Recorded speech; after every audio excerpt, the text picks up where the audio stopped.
Hello, I'm Chris Williams. Welcome to my video blog for the 17th of June 2010.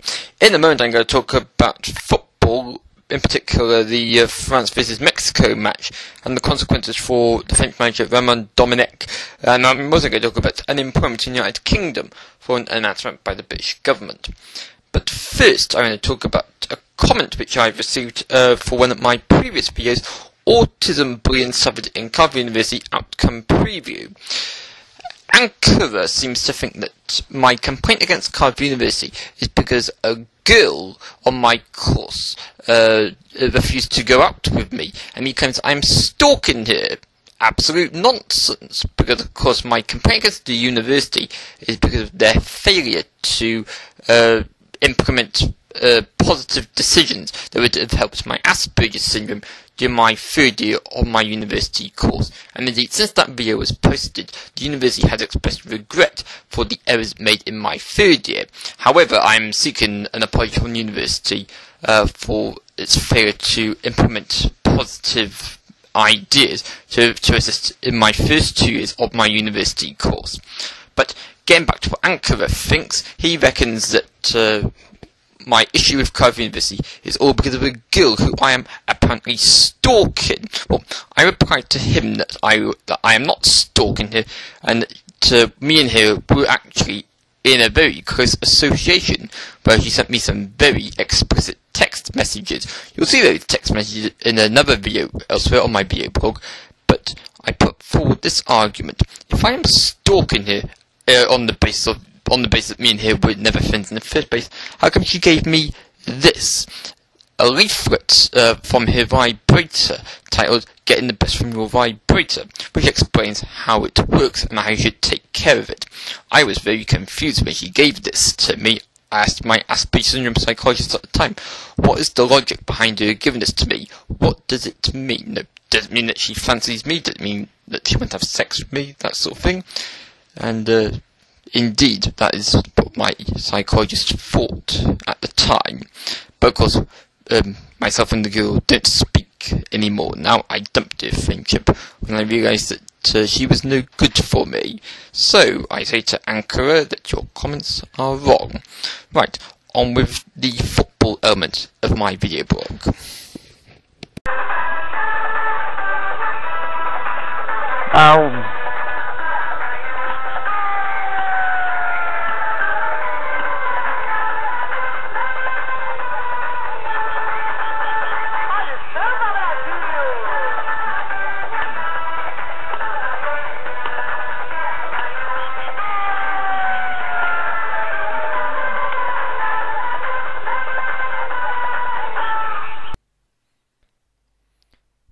Ramon Domenech is a rubbish football manager. So what that he's been the longest serving French manager. When his team conceded the first goal in the game against Mexico this evening, June 17th, 2010, he made no effort to claw back the deficit. And then when he went 2 goals down, again nothing.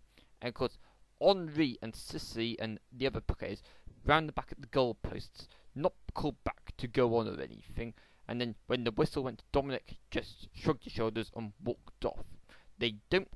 France does not deserve to go through to the next round at the not the FA Cup. France does not deserve to go through to the next round of the 2010 World Cup. Good riddance to France. Bye bye, France. On with Uruguay, who, as I said in my video blog yesterday, I think might stun the world and might actually go very far in the tournament. And also, I like the look of Mexico as well, because it's early days in the competition at the moment. But yes, I understand that Domenech is going to be stepping down as French manager after this World Cup. Well, good riddance to him.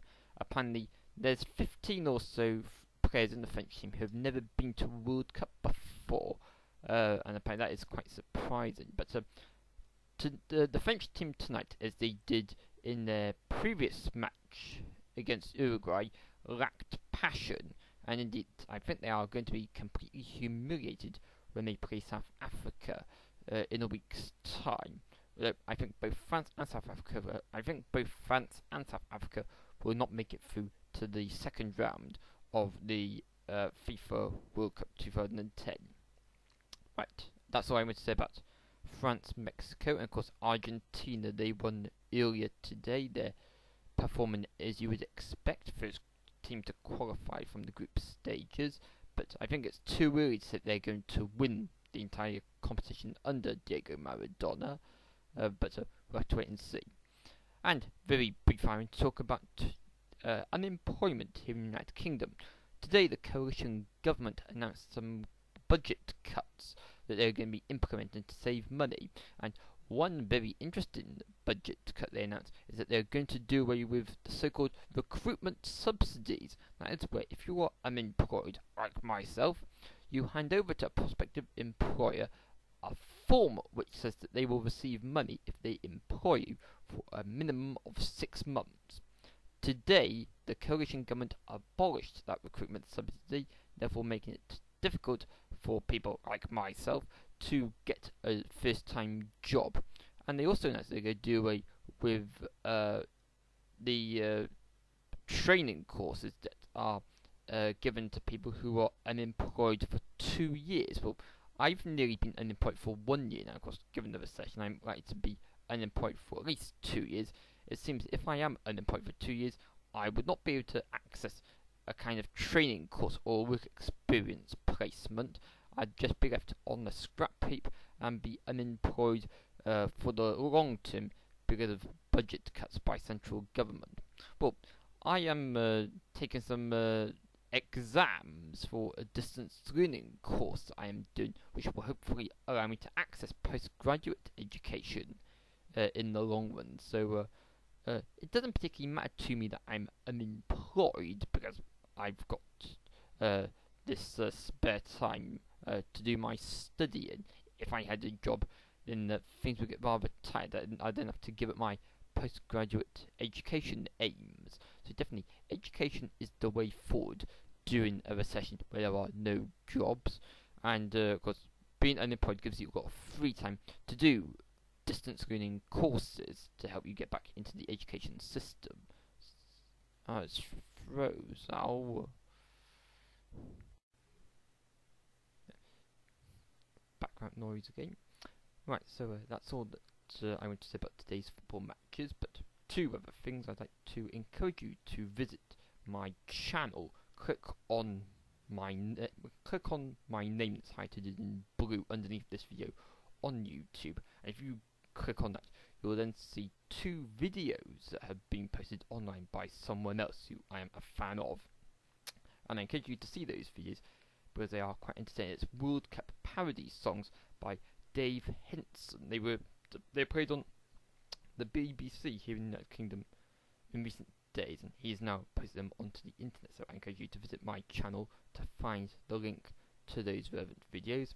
And also, very briefly, Panini World Cup stickers. My sister likes to sell spares on the internet from her shop at the website that you saw mentioned at the start of this video, and it's because of her that I've got a practically complete collection. You can have a complete collection too if you visit her website, and I think it's either 7 or 8 British pence that you can buy each sticker for. Of course, depending on what country you're in, that would be converting. It considers the price of international postage, which I think I'm not sure the numbers myself, but if you visit her website, you can find out for yourself. And of course, not all the stock is on the website at the moment. So if you email her through the website, then you'll be able to contact her with any specific requests for stock that you want, and that will help you to complete your collection. Of course, not just the World Cup stickers that my sister sells, but she sells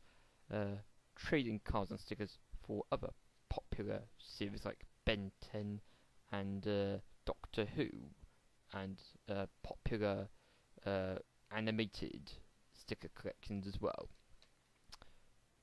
I think I might be making you jealous with my complete Panini World Cup sticker album here. Okay, right, that's all I'm going to say in this video. I hope you'll join for more over the next few days, weeks and months. But until next time, it's bye for now. Bye bye.